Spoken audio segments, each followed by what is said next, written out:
ദുഃഖവെള്ളി നമസ്കാരം ജന്മമെടുത്തത് യവന Roman Persian സംസ്കാരങ്ങളുടെ പശ്ചാത്തലത്തിലായിരുന്നു. പ്രാചീന യവന നാടകങ്ങളും സോഫോക്ലിസിൻ്റെ ഈഡിപ്പസ് രാജാവ് എന്ന നാടകവും പൊതുജന മനസാക്ഷിയെ എത്രത്തോളം സ്വാധീനിച്ചു എന്നോർക്കേണ്ടതാണ്. രാജാവ് ആളറിയാതെ സ്വന്തം അമ്മയെ വിവാഹം ചെയ്തതും തെറ്റിനെ ബോധ്യപ്പെട്ടപ്പോൾ സ്വയം ശിക്ഷ വിധിക്കുന്നതും കാണാം.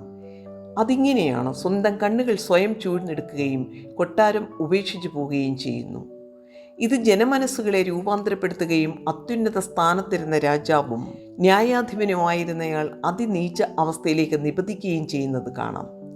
ദുഃഖവെള്ളി നമസ്കാരങ്ങളിലെ പ്രമേയങ്ങൾ ഇത്തരം നാടകങ്ങളും അക്കാല സംസ്കാരവുമായി സ്വാധീനം ഉണ്ടായിരുന്നില്ല.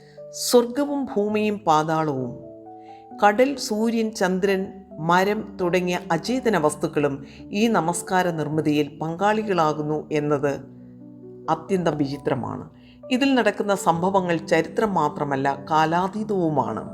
ദുഃഖവെള്ളി നമസ്കാരത്തിൽ പങ്കെടുക്കുമ്പോൾ ആദിയിൽ ഏദനിൽ നടന്ന സംഭവങ്ങളും 2000 വർഷം മുമ്പ് നടന്ന യേശുവിൻ്റെ കുരിശുമരണവും നമുക്ക് വർത്തമാനകാലത്തിൽ അനുഭവവേദ്യമാകുന്നു.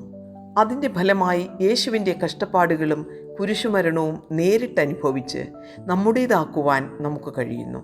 അത് നമ്മുടെ ജീവിതത്തിന് പുതിയ ദർശനം തരുന്നു. നമസ്കാരം ആരംഭിക്കുമ്പോൾ തന്നെ നമ്മുടെ ദൃഷ്ടിക്ക് വിഷയമാകുന്നത് മൗലി നമിച്ച വിധിഗേഹത്തിൽ നിൽക്കുന്ന ന്യായാധിപന്മാരുടെ ന്യായാധിപനെയാണ്.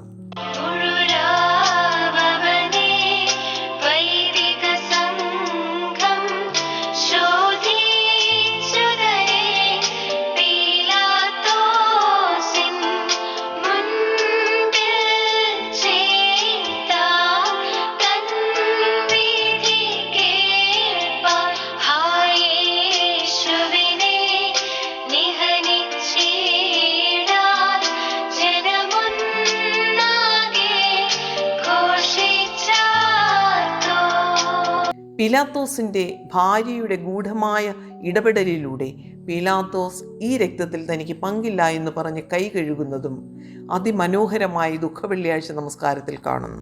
ഇടത് വലത് ക്രൂശുകളിലെ കള്ളന്മാരുടെ സംവാദവും പ്രാണനെ വിട്ടുകഴിയുമ്പോൾ അരിമത്യക്കാരൻ ജോസഫും നിക്കോദെമോസും ചേർന്ന് മൃതദേഹം സുഗന്ധദ്രവ്യങ്ങൾ പൂശി കല്ലറയിൽ വെച്ച് ശിലയാൽ ബന്ധിക്കുന്നതും കാണാം. പിന്നീട് മൃതലോകത്ത് പ്രവേശിക്കുന്ന ക്രിസ്തു മൃത്യുവെ മെതിക്കുകയും സ്വർഗീയ മാലാഖമാർ സന്തോഷിക്കുകയും ചെയ്യുന്ന മനോഹര വർണ്ണന നമ്മെ ആത്മീയ വേദനയുടെ അനുഭവത്തിലൂടെ അനുതാപത്തിൻ്റെ പരമോന്നതിയിലേക്ക് എത്തിക്കുകയാണ്.